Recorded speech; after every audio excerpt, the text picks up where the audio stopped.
siang hadirin sekalian, pada kesempatan ini saya Bilpati akan bertugas sebagai moderator yang memimpin jalannya debat pada hari ini. Tema debat kita adalah tantangan pembangunan Indonesia pada era 3 presiden.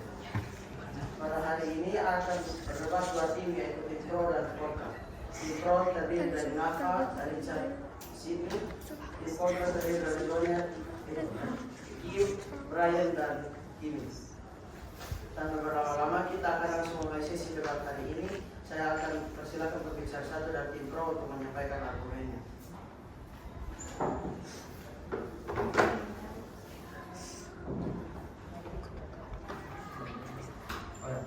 Pasti mulai.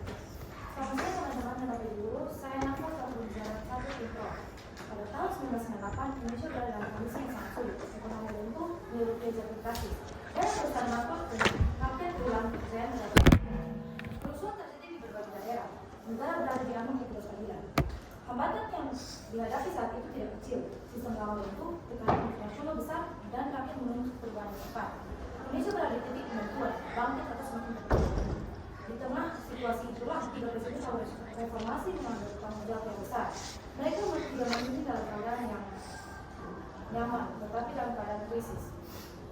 Perubahan mulai dilakukan, demokrasi dibuka, kebebasan pers diperluas, pemilu dibuat lebih jujur, dan ekonomi perlahan distabilkan. Dampaknya, Indonesia tidak jatuh menjadi negara gagal. Negara ini tetap berdiri dan perlahan membaik. Karena itu, kami menilai bahwa 3 presiden awal reformasi ini memiliki peran penting dalam penyelamatan Indonesia di masa transisi.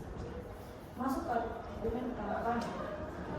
Kami dari tim Pro menegaskan bahwa 3 presiden awal reformasi berhasil meletakkan dasar demokrasi dan pemulihan ekonomi Indonesia. Karena mereka memimpin dalam masa krisis berat dan mampu menjaga Indonesia tetap utuh serta bergerak menuju sistem yang lebih baik. Pada masa B.J. Habibie, kebebasan pers dibuka dan pemilu demokrasi dilaksanakan. Sistem perbankan diperbaiki agar ekonomi tidak semakin hancur. Kedua, pada masa Abdul Rahman Wahid, hak asasi manusia diperkuat dan toleransi antaragama dijaga. Peran militer dalam politik mulai dikurangi agar demokrasi lebih sehat. Ketiga, pada masa Megawati Soekarno Putri, stabilitas politik dijaga dan ekonomi mulai menunjukkan perbaikan, investasi kembali masuk dan pembangunan berjalan lebih terarah. Reformasi bukan perubahan instan, ibarat membangun kembali rumah yang rusak karena gempa. Yang paling penting adalah memperbaiki fondasinya terlebih dahulu, dan fondasi itulah yang dibangun oleh 3 presiden awal ini. Kami yakin tanpa langkah mereka, Indonesia tidak akan berada di titik stabil seperti sekarang. Terima kasih.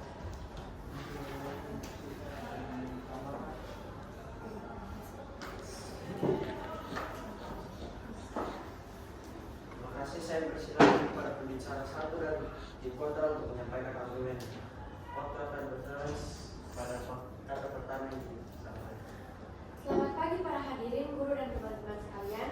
Saya kini sebagai pembicara pertama dari tim Kontra akan menyampaikan mengapa kebijakan yang diambil oleh Presiden Habibie, Gus Dur dan Megawati pada era reformasi justru memberi dampak yang negatif bagi bangsa Indonesia, terutama dalam konteks keutuhan negara kesatuan Republik Indonesia atau yang disingkat sebagai NKRI.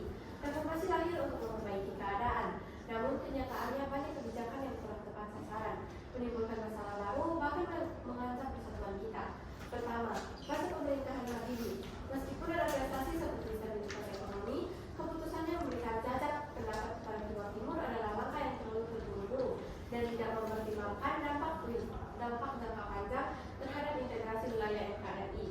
Akibatnya, wilayah Indonesia berkurang dan menimbulkan luka mendalam bagi masyarakat yang pro-integrasi. Keputusan ini juga menjadi presiden buruk yang memicu gerakan separatis di daerah lain, seperti Aceh dan Papua, karena mereka melihat bahwa kemerdekaan bisa diraih melalui tekanan internasional. Di bidang infrastruktur, pembangunan jembatan Balerang menghabiskan dana besar, namun manfaatnya hanya bisa dirasakan sebagian kecil masyarakat di Batam. Sementara daerah lain seperti Nusa Tenggara Timur atau Maluku masih kekurangan fasilitas yang mendasar. Ketimpangan pembangunan ini memperlebar jurang kesenjangan sosial antara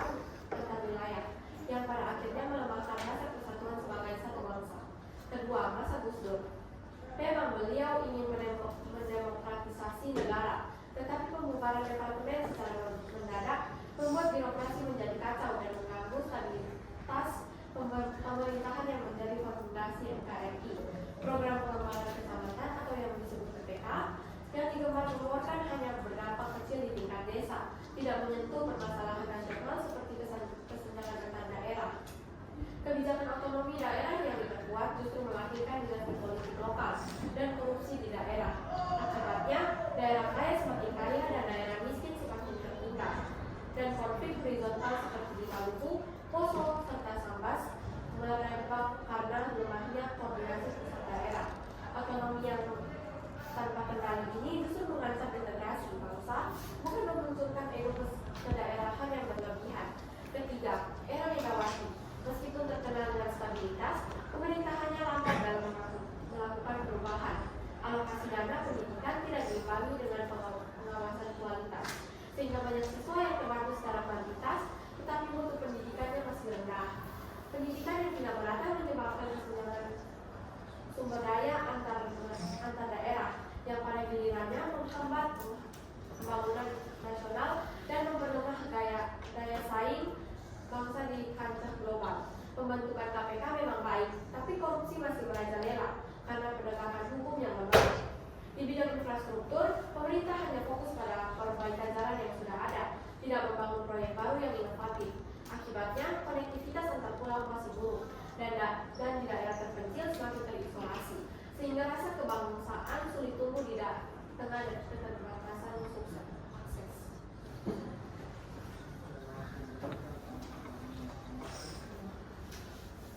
Oke, diingatkan untuk rekan-rekan ya.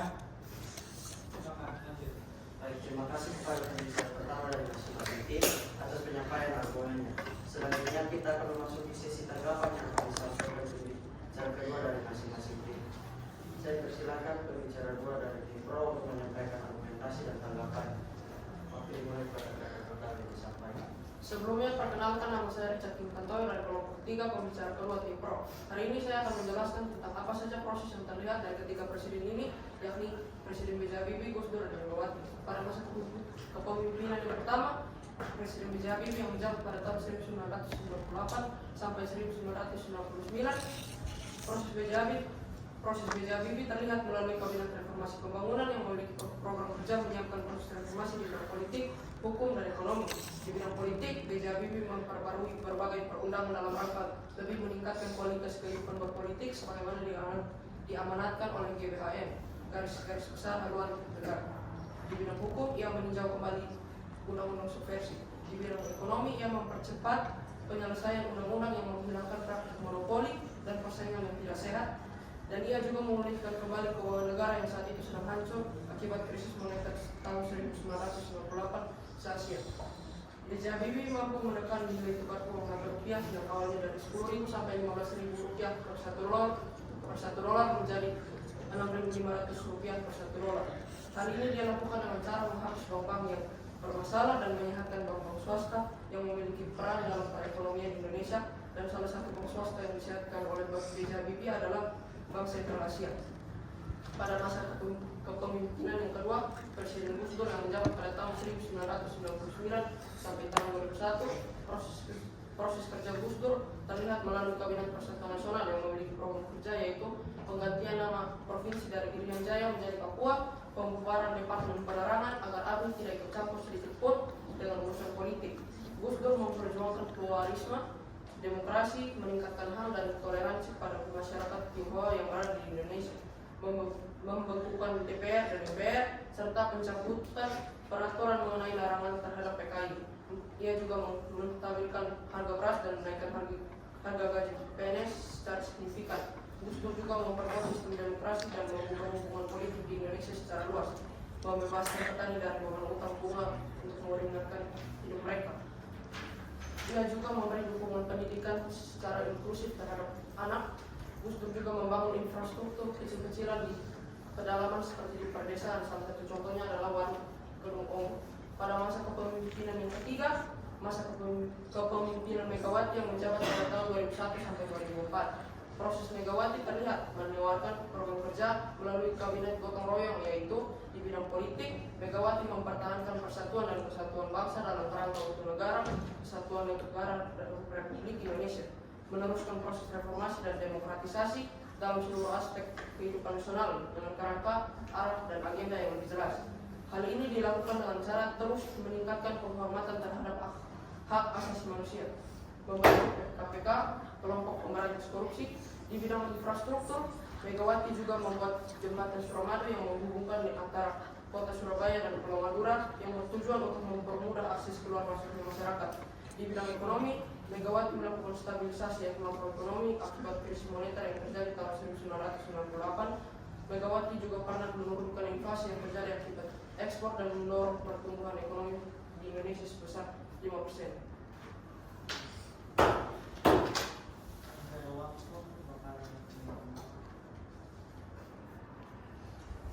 Baik, terima kasih. Saya persilakan kepada tim kontra untuk menyampaikan argumentasi dan tanggapannya.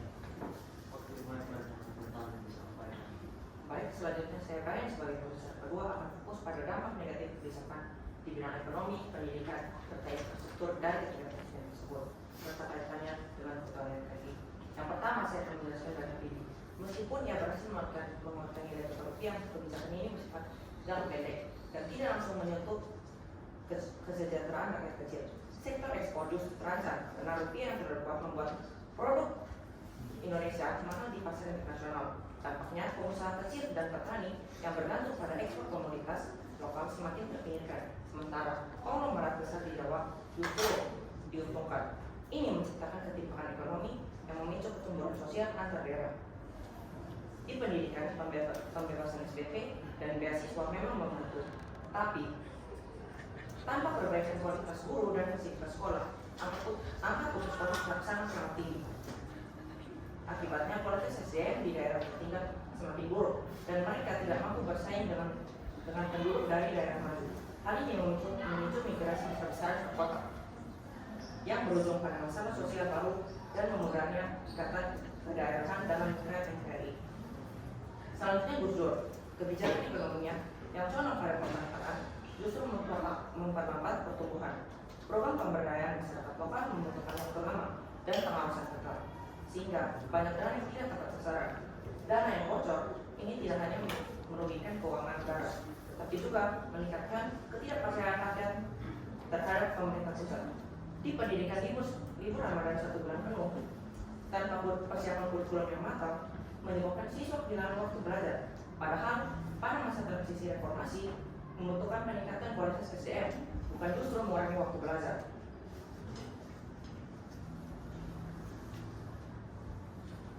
Kualitas pendidikan yang buruk dari daerah terpencil membuat mereka semakin tertinggal dan kesenjangan pendidikan antar wilayah menjadi bom waktu yang bisa memicu disintegrasi. Infrastruktur masa Gus Dur juga sangat minim karena ia hanya membangun 5,5 km jalan tol. Sementara kebutuhan konektivitas antar pulau mendesak.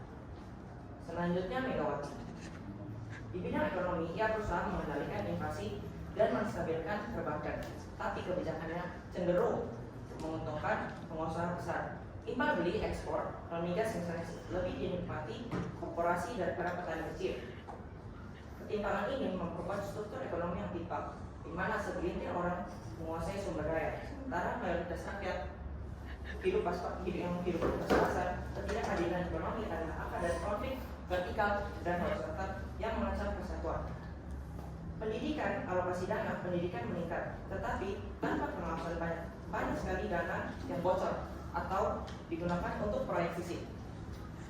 Peningkatan kualitas guru akibatnya lulusan sekolah masih belum siap bersaing dan kesenjangan kualitas pendidikan antar daerah semakin parah. Infrastruktur masa Megawati hanya bersifat pemeliharaan dan tidak ada terobosan, seperti pembangunan jalur kereta api atau pelabuhan modern. Hal ini membuat daya saing Indonesia tertinggal dari negara tetangga dan konektivitas nasional yang buruk memperlemah integrasi ekonomi antar wilayah. Sekian dari saya.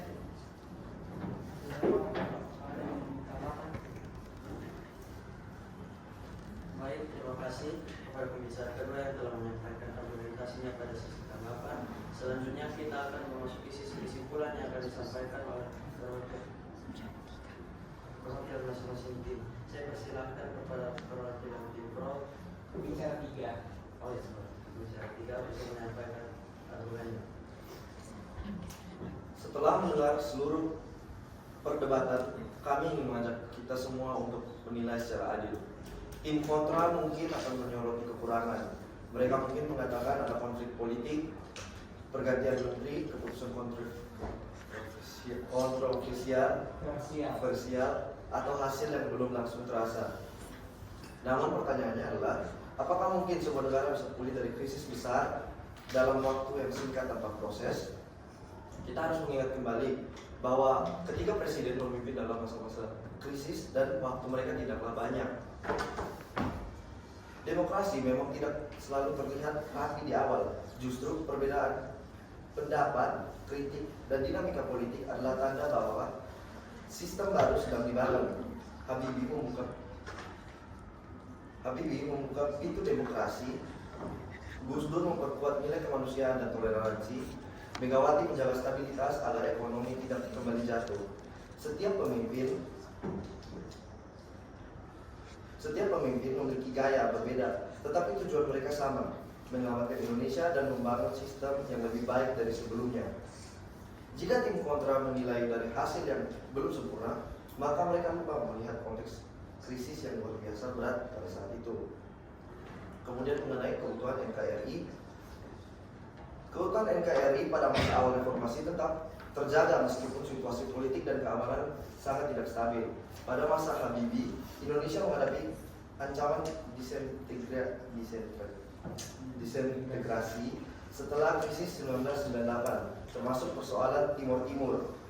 Meskipun akhirnya Timur Timur lepas melalui referendum, Habibie tetap menjaga stabilitas nasional dengan memperkuat proses demokrasi, memberi kebebasan pers, dan mempersiapkan pemilu 1999 yang jujur dan adil. Langkah ini penting karena dengan demokrasi yang terbuka, rakyat merasa dilibatkan dalam sistem negara sehingga kepercayaan terhadap NKRI kembali tumbuh. Pada masa Gus Dur dan Megawati, tantangan keutuhan NKRI juga tidak ringan, seperti konflik di Aceh dan Papua serta ancaman terorisme. Gus Dur memilih pendekatan dialog dan mengurangi pendekatan militer agar konflik tidak makin meluas.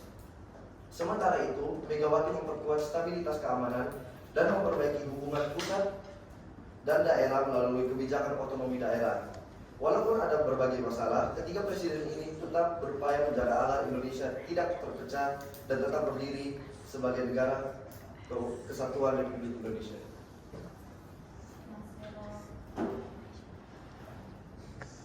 Gimana terus ya?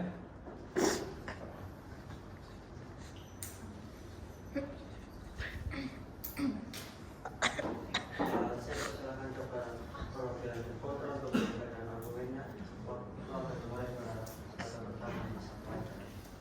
Saya sebagai pembicara ketiga akan menambahkan argumen dan membahas pada bidang birokrasi, politik, dan persatuan bangsa. Pada masa itu, reformasi dimulai dengan melarang merampok jabatan partai dan membuat Bank Indonesia mandiri.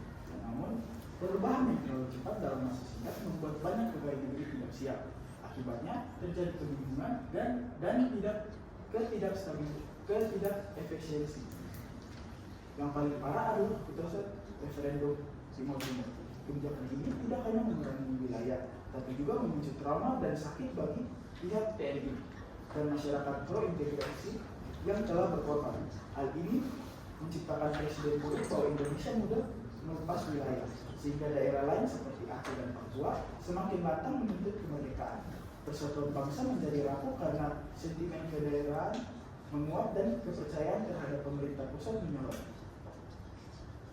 Bahkan hingga kini, luka sejarah itu masih terasa dan menjadi bahan perbandingan bagi gerakan separatisme bahwa tekanan internasional bisa memaksa Indonesia melepas wilayahnya.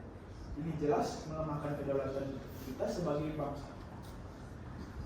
Pada masa kepemimpinan Gus Dur membawa angin segar demokrasi, tetapi kebijakannya yang drastis seperti membubarkan Departemen Penerangan dan Sosial tanpa perencanaan matang membuat fungsi pemerintahan kacau. Banyak urusan politik terbengkalai. Dukungan pada otonomi daerah ternyata tidak diimbangi dengan kesiapan daerah. Daerah kaya menjadi semakin kaya, sementara daerah miskin menjadi tertinggal. Kesenjangan ini memicu kecemburuan sosial dan konflik horizontal seperti di Maluku, Poso, dan Kalimantan. Selain itu, pengurangan peran militer secara tiba-tiba membuat keamanan daerah lemah, sehingga memicu konflik komunal yang sulit dikendali. Kebijakan yang terburu-buru justru mengancam integritas bangsa karena aparat keamanan tidak siap mengatasi gejolak di daerah.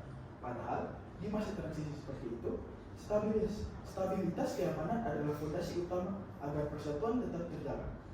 Tanpa koordinasi yang baik antara pusat dan daerah, konflik horizontal tidak hanya memakan korban jiwa, tapi juga merusak hubungan antar masyarakat yang sebelumnya hidup rukun. Presiden Megawati berusaha menstabilisasikan birokrasi setelah kekacauan. Namun, stabilitas yang ia ciptakan hanya bersifat statis. Pembentukan KPK adalah langkah maju, tetapi korupsi yang masih subur karena penindakan yang tidak tegas dan juga kuasa yang belum diberikan. Otonomi daerah terus berjalan tanpa evaluasi melahirkan kepala daerah yang korup dan membangun dinasti politik.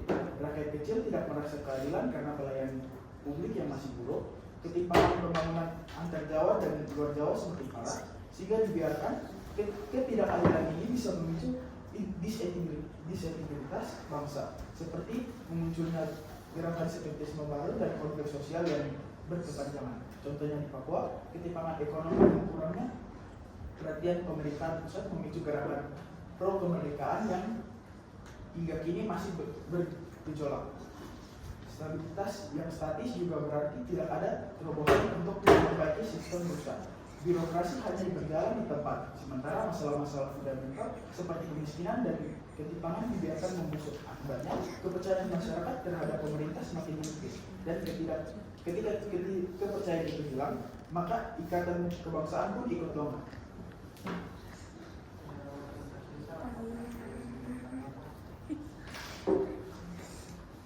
Terima kasih. Berat memasuki sisi radikal, tidak diperkenankan menyampaikan argumen baru. Saya persilakan kepada perwakilan Pro. Setelah mendengar seluruh jalannya debat kami pada hari ini, kami dari tim Pro pada pendirian kami bahwa 3 presiden ini pada awal reformasi memiliki peran yang sangat penting dan menyelamatkan dan membangun kembali Indonesia. Kita harus ingat kembali bahwa mereka pemimpin dalam keadaan yang tidak mudah. Negara sedang mengalami krisis ekonomi, situasi politik belum stabil, dan kepercayaan masyarakat terhadap pemerintah sedang menurun.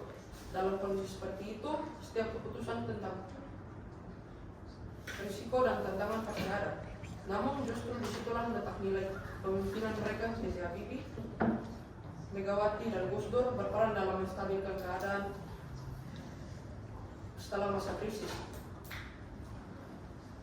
Kami tidak menutup mata bahwa ada kekurangan dalam setiap masa kepemimpinan, tetapi sebagai generasi muda kita harus belajar melihat secara adil dan menyeluruh. Perubahan besar tidak bisa terjadi dalam waktu singkat.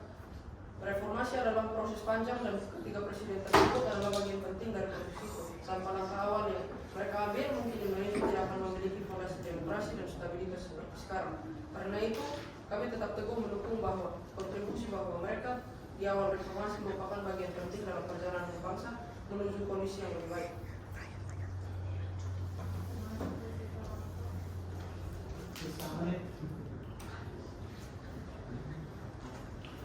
Terima kasih. Saya persilakan kepada perwakilan Pro.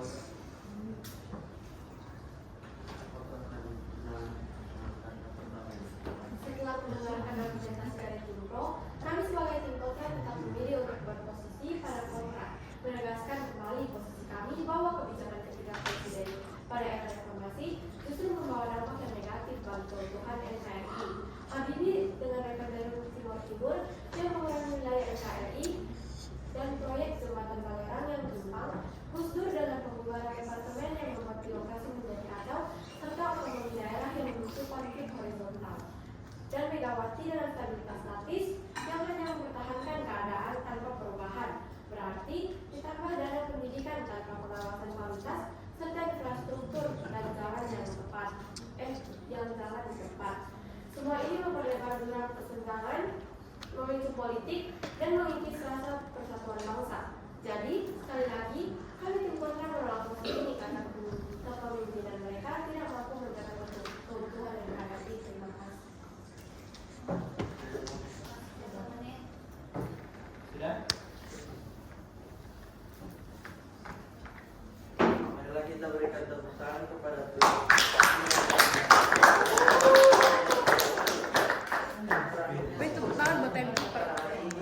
saya sebagai moderator mengucapkan terima kasih kepada seluruh peserta debat, para juri, dan hadir sekalian.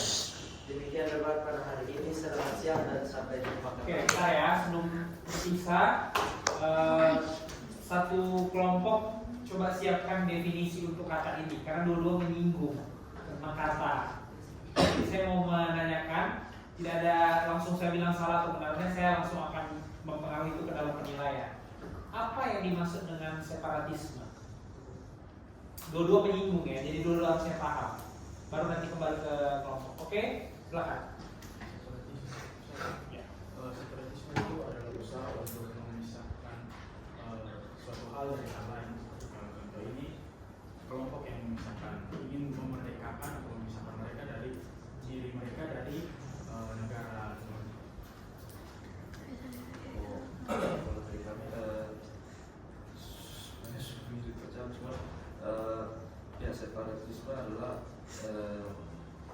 upaya bagi mereka yang pada masa itu tuh ingin mendeklarasikan diri mereka sebagai negara yang independen. Negara yang independen.